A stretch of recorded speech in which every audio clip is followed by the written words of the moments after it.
40 মিনিটের বেশি মোবাইল দেখাবেন না। কি দেখাবেন এটা ঠিক করে দেবেন, একবার দেখিয়ে দেবেন বাবা পৃথিবীতে কঙ্গো বলে একটা দেশ আছে, তোমার মতন 8 বছরের ছেলে শুধু দুবার খাবে বলে কয়লা খনিতে ঢুকে যায়, সারা দিন কয়লা তোলে, কোনো দিন ফিরে আসতে পারে না, ওই 10 চাপা পড়ে ওর মধ্যে আগুনে পুড়ে মারা যায় শুধু দুবার খাবে বলে। ফিল করতে দিন না পৃথিবীটা। ওরা চিন্তাই করতে পারে না একটা ছেলে এত সুন্দরভাবে বড় হতে পারে পৃথিবীতে।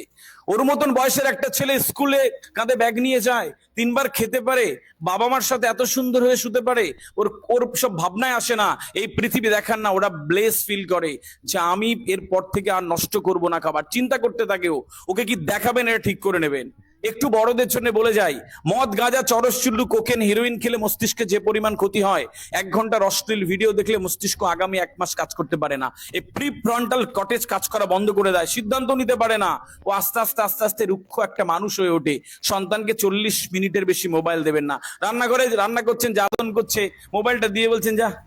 ও 2.5 ঘন্টা মরার মতন বসে রয়েছে, নড়েও না চড়েও না, জল খায় না, কিচ্ছু করে না, আর ভাবছেন ও বিরাট বড় মানুষ হবে, জীবনেও হতে পারে না। প্লিজ 40 মিনিটের বেশি মোবাইল দেবেন না। আপনি বলবেন স্যার মঞ্চে কথা বলা হেভি সহজ, আমার ছেলে গেছে দেখে যান।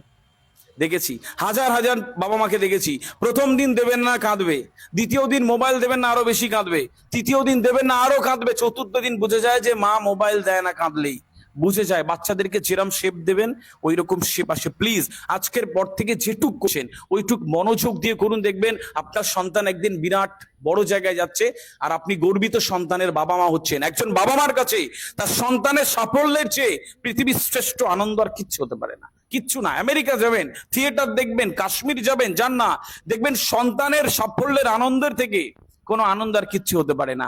সেই সন্তানের জন্য প্লিজ একটু মেনটেন করবেন। 4 নম্বর একটা কাজ দিয়ে চাই, একটু সন্তানকে ধৈর্যশীল করবেন, একটু সন্তানকে ধৈর্যশীল মানুষ করে দেবেন। কিরকম বিষয় হচ্ছে যে ধরো একটা খেলনা চাইলো বা একটা পেন্সিল বক্স চাইলো, যদি খুব এমার্জেন্সি না হয় একবেলা পরে দিন, একবেলা পরে দিন, বাবা এখন তো না কালকে নিও, বা সকালবেলা চেয়েছে বিকেল বেলা দিন। প্লিজ একটু অপেক্ষা করতে শেখান, ওর মধ্যে ধৈর্য আসুক। যা চাইলে হাতে গুজে দিচ্ছেন, হেভি ভালোবাসেন, একটু বড় হওয়ার পরে এসে বলে মা আইফোন দাও, একটু বড় হওয়ার পরে বাবা কি বলে বাবা দাও কেটিএম বাইক দাও। যখন না দেবেন আপনি হবেন ওর সবচেয়ে বড় শত্রু, কারণ ছোটবেলায় যা চেয়েছে দিয়ে দিয়েছেন। এর সাথে একটা ছোট্ট কাজ করবেন মায়েরা বাবারা যারা রয়েছেন, বাবারা যারা না থাকে বাড়ি গিয়ে বলে দেবেন আপনার হাজবেন্ডের কানে কানে যে এটুকু করলে সন্তান ভালো মানুষ হতে পারে। মায়েরা কখনো কখনো আপনার 8-9 বছরের ছেলেকে ডেকে বলবেন যে বাবা তোমার বাবা কত কষ্ট করে জানো, আমি আর তুমি এখানে বসে কথা বলছি আর তোমার বাবা কোথায় কষ্ট করছে। এবার পুজোয় তোমার 2টো জামা বেশি দেবে বলে তোমার বাবার একটা জামা হয় না, পুরোনো আলমারি থেকে একটা জামা বের করে বলে আয়রন করে পরে নেবো। তোমার বাবার এক জুতো লাগতো জানো, তোমার টিউশন ফিস দেবে বলে এবার আর হবে না, জানাবেন ওকে। 3-4 দিন পরে আপনার কাছে ফিরে এসে বলে তাই মা বাবা এত কষ্ট করে আমাদের জন্য। ওর বাবাকে ভালোবাসতে ইচ্ছে করে, বাবার কথা শুনতে ইচ্ছে করে, ওর বাবার জন্য বড় হতে ইচ্ছে করে, ওর ভেতরে একটা জজবা তৈরি হয়ে যায়। কখনো কখনো বাবারা দায়িত্ব নেবেন, আপনার 8-9 বছরের ছেলেকে ডেকে বলবেন জানো তোমার মা কত কষ্ট করে, তুমি যখন বাড়ি থাকো না তোমার সবচেয়ে সুন্দর খাবার তুমি যেটা পছন্দ করো তোমার মা খায় না, বলে আমার এখান থেকে নামে কি করে, আমার সন্তান খায় না। আসলে একটু একটু পয়সা জমায় তোমাকে ভালো স্কুল কলেজ ইউনিভার্সিটিতে পড়াবে বলে, তোমার সেবার শরীর খারাপ হয়েছিল, তোমার মা সারা রাত জেগেছিল, প্রার্থনায় বসেছিল। ও 4-5 দিন পরে গুনগুন করে বাবার কাছে গিয়ে বলে তাই বাবা মা এত কষ্ট করে, ওর মাকে ভালোবাসতে ইচ্ছে করে, ওর মায়ের কথা শুনতে ইচ্ছে করে, ওর মায়ের জন্য কিছু হতে ইচ্ছে করে, একটু জানিয়ে দেবেন। যদি না জানাবেন তাহলে আস্তে আস্তে একটা সময় পরে ওই কেটিএম বাইক আর মোবাইল চাইবে, আপনি না দিলে আপনি হবেন ওর সবচেয়ে বড় শত্রুকে আগে দিতে এখন কেন দাও না, কষ্ট করে যে অর্থ উপার্জন করতে হয় এটা তাকে কখনো বোঝাননি, ও আস্তে আস্তে আস্তে আস্তে চলে যায়। আমি থাউজেন্ডস অফ প্যারেন্টস এর কাউন্সিলিং করতে করতে আমি ক্লান্ত হয়ে যাই কি একটু কয়েকটা জিনিস মেনটেন করলে তো একটু ভালো হয়। ভালো প্যারেন্টিং করার জন্য কলকাতা ইউনিভার্সিটি অক্সফোর্ড ইউনিভার্সিটিতে পড়া লাগে না। কি করবেন শুনে যান এক লাইনে। ঠিক আপনার ছোটবেলায় যেগুলো খারাপ লাগতো, ঠিক আপনার ছোটবেলায় যেগুলো যন্ত্রণা দিত, ঠিক আপনার ছোটবেলায় যেগুলো অপমানিত লাগতো আপনার সন্তানের সাথে প্লিজ করবেন না, ব্যাস দেখবেন যে আস্তে আস্তে সুন্দর বেড়ে উঠছে। 5 নম্বর একটা কাজ দিচ্ছি, সন্তানকে শাসন করবেন, বেশি শাসন করবেন না। অত্যধিক শাসন করা সন্তানরা আপনার সামনে বাধ্য থাকে কিন্তু আপনাকে বিরাটভাবে অপছন্দ করা শুরু করে, সন্তানের থেকে বাবা মার দূরত্ব তৈরি হয়ে যায়। একজন বিরাট পুলিশ অফিসার ডিএসপি আমার অফিসে এসে বলছে স্যার কথা বলবো, বললাম বলুন। তো প্রথম কোন পুলিশ অফিসারকে কাঁদতে দেখেছিলাম, চোখে জল, কি হলো? তো ঘটনা খুলে বললো যে গতকাল রাতে আমি আমার 8-এ পড়া ছেলেকে ফোন করলাম যে খেতে আয় বাবা, দেখলাম বাইরে, ওর ঘরে গিয়ে মোবাইল বেজে যাচ্ছে। তো আমি মোবাইলটা সাইলেন্ট করতে গিয়ে দেখলাম যে আমি রিং করে রেখেছি, আমার নাম সেভ করে রেখেছি ভাইরাস, মানে বাবার নাম সেভ করে রেখেছি ভাইরাস নামে। তো যে সব তো ওর জন্য করছি, আমার একটাই ছিল, আমি কার জন্য আর কি করবো? তাহলে আমি বাইরে যান, ছেলেকে পাঠান। ছেলের সাথে কথা বললাম, আধ ঘন্টা ছেলের সাথে কথা বলার পরে বুঝলাম যে বাবাও কোনোদিন ছেলেকে সম্মান করেনি, ছেলেও করে না। ব্যাস, গিভ অ্যান্ড টেক পলিসিস। খারাপ লাগার কোনো জায়গা নেই। প্লিজ সন্তানকে ওই জায়গাটা দিন। অনেক শাসন করবেন, পাওয়ার রয়েছে, আমার কথা তোকে শুনতে হবে। একটা সময় পরে ও আপনার সামনে বাধ্য থাকবে, একটা সময় পরে এত অবাধ্য হবে আপনি আর আনতে পারবেন না। সারা জীবন চোখের জল ফেলতে হয় যে কি সন্তানের জন্ম দিয়েছি। প্লিজ, ছোট থেকে ওকে ভেঙে চুরে দিচ্ছেন, ওইটা করবেন না। সন্তানকে একটু বুঝুন, ওকে বলুন না এই টেলিভিশন মোবাইল দেখিস না দেখি না সারাক্ষণ।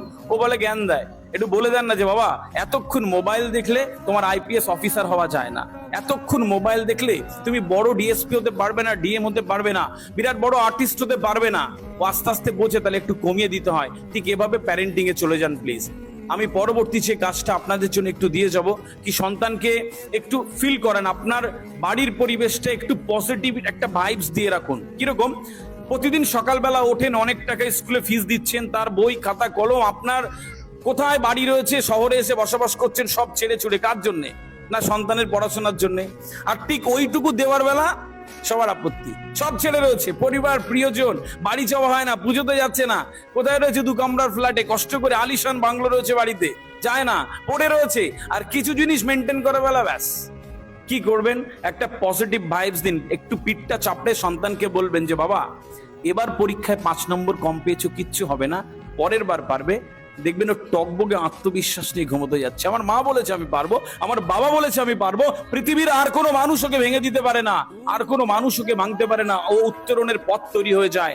আর আপনি খাওয়ার টেবিলে বকে এটা ওটা তুলনা করে শুতে গেলেন, আর দুজন গল্প করছেন যে ছেলেরে বিরাট বড় অফিসার বানাবো, জীবনও হবে না। ও ভেবে শুতে যায়, ও ঘুমাতে যায় এটা ভেবে আমি কিচ্ছু পারি না, আমার দ্বারা কিছু হয় না। ওর মধ্যে কিরকম একটা আত্মবিশ্বাসহীনতা আসে, এটা আপনি খালি চোখে বুঝতে পারবেন না। প্লিজ, আমি লাস্ট একটা আপনাদের সাইকোলজি বলেছে, এই মুহূর্তে সন্তান মানুষ করার যারা টিচাররা রয়েছেন তাদের শিক্ষার্থীদেরকে সফল করার প্রধান অস্ত্র বলে যায়, ঠিক এটুক করবেন। এই মুহূর্তে এডুকেশনিস্টরা বলে, সাইকোলজি বলে, একজন ছোট্ট শিক্ষার্থীকে বা সন্তানকে মানুষ করার প্রধান অস্ত্র হলো তার পর্যাপ্ত প্রশংসা। প্লিজ, আমি বেশিও বলিনি কমও বলিনি, পর্যাপ্ত প্রশংসা এটুক করবেন, দেখবেন যে আস্তে আস্তে ধীরে ধীরে সুন্দর হয়ে যাচ্ছে। আপনার যেই অসমাপ্ত বাসনা আপনার সন্তানের উপরে চাপাবেন না প্লিজ। আপনি ডাক্তার হতে পারেননি, আপনার সন্তানের ডাক্তার হতে হবে। ও রক্ত দেখলে ভয় পায়, ও কি করে হবে? ওর বাসে উঠলে বমি পায়, বলবেন যা ট্রাভেল ব্লগার হ, সম্ভব নয় ওর দ্বারা। ও যেটা পারে ওকে বেড়ে উঠতে দিন প্লিজ। আপনি ওকে ওর মতন করে বেড়ে উঠতে দিন, আপনি নজর রাখুন, কিন্তু সেটা কখনো যেন লিমিট না ক্রস করে, তাহলে একটা সময় পরে আপনার নামটাও ভাইরাস নামে লেখা হয়ে যেতে পারে। কখনো এরকম না হোক। সম্মানিত উপস্থিতি, কয়েকটা জিনিস মেনটেন করলে আমাদের জীবনটা সুন্দর হয়, আমাদের সন্তানরা সুন্দর হয়। ক্লাসে যাচ্ছে, বসে রয়েছে হাঁ করে, যে বাচ্চা সুন্দর করে ক্লাসে কোনো ডিস্টার্ব করে না, শুধু বসে থাকে হাঁ করে, ও ভালো না, ওর মধ্যে ডিস্টার্ব আছে। এখনকার বাচ্চারা দুষ্টামি করবে, এখনকার বাচ্চারা চিৎকার চেঁচামেচি কথা বলবে, এদিক ওদিক তাকাবে। যদি আস্তে আস্তে স্থিমিত হয়ে যায়, চুপচাপ থাকে, একা একা থাকে, আপনার সন্তানের সমস্যা রয়েছে। প্লিজ আজকে ঠিক করে যান, আর নাহলে আগামীতে ওই লিমিট ক্রস করার পরে আর ফেরত আনতে পারবেন না। কলকাতার এক বিখ্যাত স্কুলের একজন টিচার এসেছিল, ইংরেজির ম্যাডাম, এসে আমাকে বলছে স্যার আমি আর পাচ্ছি না। বললাম কি হলো? বলছে স্যার আমার ছেলে আমাকে এত মারে, আমি সহ্য করতে পারি না। বললাম কেন মার খান? বলছে স্যার আমাকে না মারতে দিলে ও মরে যাবে। মানে ছেলে ক্লাস 9-এ পড়ে, ছোটবেলা থেকে হাজবেন্ড এন্ড ওয়াইফ চাকরি করে, মোবাইল দিয়ে রেখেছিল। এখন যখন মোবাইলটা তুলে নেয় তখন মাকে এত মারে যে ওই মারতে না দিলে বলছি কয়েকবার ছাদে চলে গেছে আমাকে ভেতর থেকে দরজা দিয়ে, যে ও মরে যাবে। বিষয়টা এরকম চলে গেছিলাম, কাউন্সিলিং আর সম্ভব নয়, গো টু আ সাইকিয়াট্রিস্ট। ওই জায়গায় যেন না যেতে হয় প্লিজ। আপনি যে সময় বড় হয়েছেন ছোটবেলায়, 20 বছর আগের আপনি আর এখনকার বাচ্চাদের মধ্যে আকাশ পাতাল তফাৎ সাইকোলজিতে, এটা বুঝে যান। আমার বেলা যে বলেছিল না, দেখবে অনেকে হনুরা বলে আমার বাবা ছোটবেলায় ছোট্ট ঘরে আটকে রাখতো তাই এরম হয়েছি, মিথ্যে কথা। ওর মধ্যে এখনো ট্রমা, ছোট ঘর দেখলেও আটকে ওঠে। ও বলে না আমার পিঠে ছড়ি পড়েছিল অনেকগুলো তাই আজ এই জায়গায় আছি, মিথ্যে কথা। ও এখনো ছড়ি দেখলে ও ট্রমায় ভোগে, ওগুলো অবচিত